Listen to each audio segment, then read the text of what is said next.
Now let us look at an example to get more clear understanding.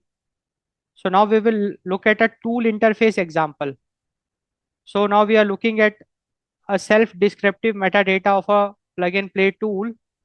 So as we can see, we have a parameter called name, which is the name of the tool. And here we are talking about a weather API tool.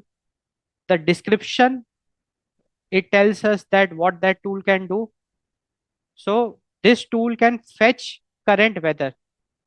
Then we have inputs, like the inputs which this tool can take, the parameters.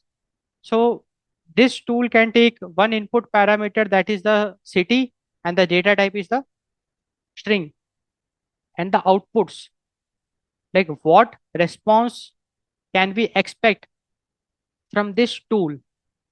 So this tool will output temperature, which is the float data type.